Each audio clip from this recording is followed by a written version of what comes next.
Pemirsa, Menteri Sosial menegaskan jika pemerintah hanya melakukan renovasi terhadap SLB Negeri Pajajaran Bandung, menurutnya persoalan ini murni kesalahpahaman. Ia juga memastikan tidak ada pengusiran atau pemindahan permanen sekolah tersebut.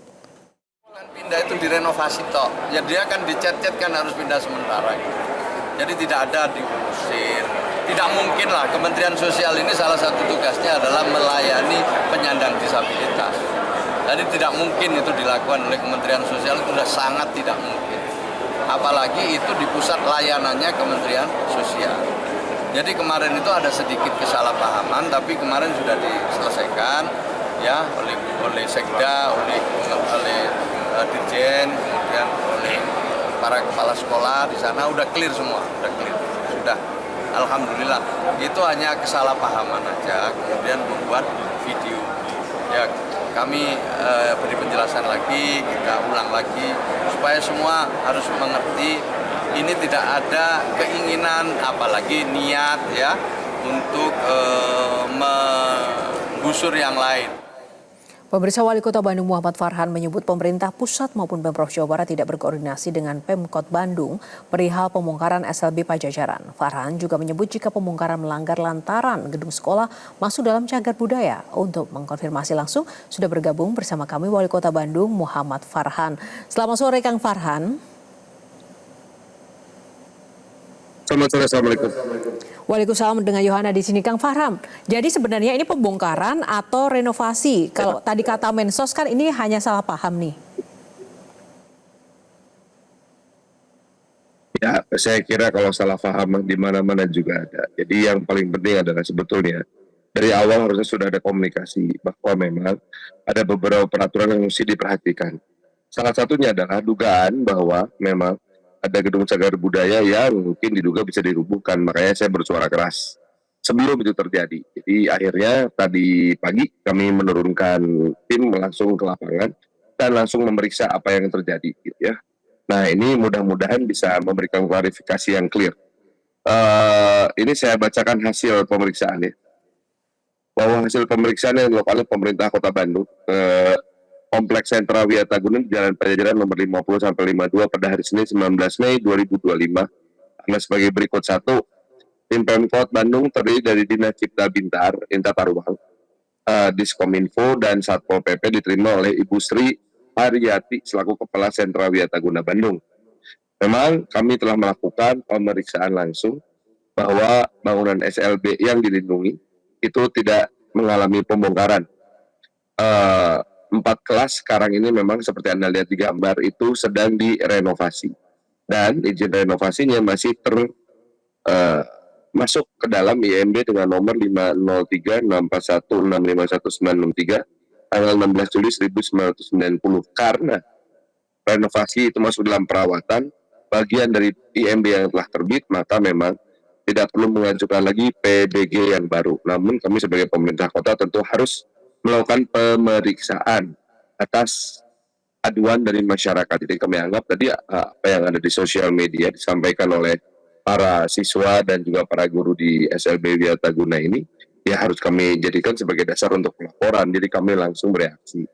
Dalam peninjauan di lapangan, memang ditemukan ada bangunan yang sedang dilakukan kegiatan renovasi yang merupakan bangunan Wiataguna aset dari Kementerian Sosial.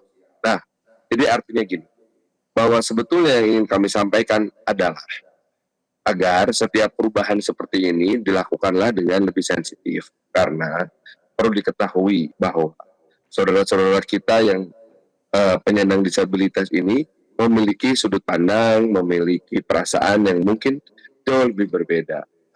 Artinya harus memperhatikan sensitivitasnya juga. Ada rasa empati yang harus dikedepankan. Saya kira itu poin penting yang ingin kami sampaikan lewat pernyataan yang sekarang.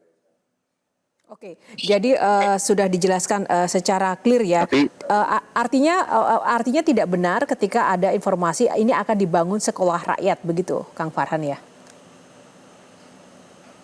Kalau sekolah rakyat atau enggak, saya nggak tahu tuh Mbak. Itu betul-betul kewenangan dari Kementerian Sosial. Saya sebagai Wali Kota Bandung memang tidak berani untuk kemudian mempertanyakan mau dibangun apa nih gitu. Yang paling penting adalah secara perizinan, secara tata ruang tidak ada yang dilanggar, itu yang mau kamu pastikan dulu. Ya, kami menyayangkan bahwa gini, keributan di SLBN Wiataguna ini udah lama terjadi dari tahun 2020 berulang-ulang setiap tahun.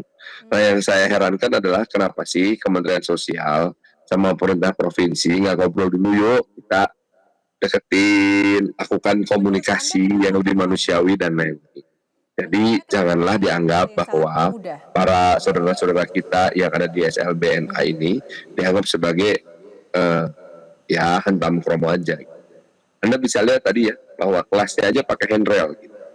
Nah, ini kan menunjukkan bahwa ada sensitivitas tersendiri yang perlu kita perhatikan terhadap SLBN ini. Jadi saya sih hanya ingin mengajak bahwa bagaimana kalau kita membangun ini dengan menggunakan empati, itu yang paling penting.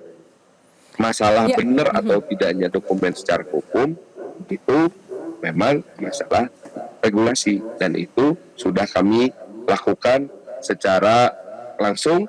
Kami meninjau ke lapangan langsung, mengirimkan tim tata ruang, tim Kominfo dan juga bertemu langsung dengan pengurus tempat yang ternyata tidak ada peraturan yang dilanggar.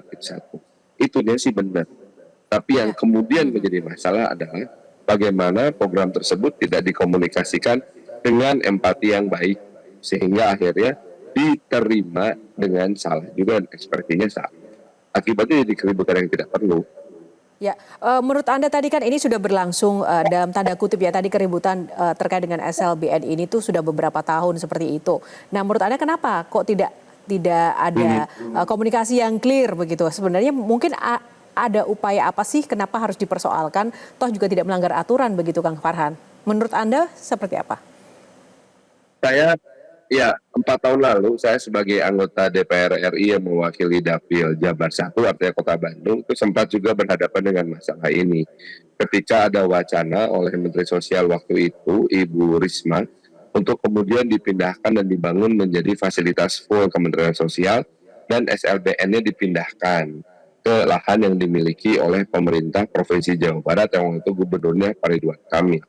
Sebetulnya secara konsepsi normal-normal aja rasanya bahwa pemerintah provinsi sudah menyiapkan sebuah lahan untuk memindahkan SLBNA ini ke wilayah tersebut. Tetapi kenapa kemudian tidak mudah begitu saja dipindahkan? Karena sebetulnya sudah banyak sekali warga tunanetra yang tidak hanya bersekolah di situ, tapi juga melakukan pusat kegiatannya di situ. Anda bayangkan ya, sebagai orang yang tidak punya penglihatan untuk berpindah tempat itu nggak mudah. Untuk kemudian membayangkan bahwa tempatnya itu harus bisa disesuaikan ruang geraknya dan lain-lain.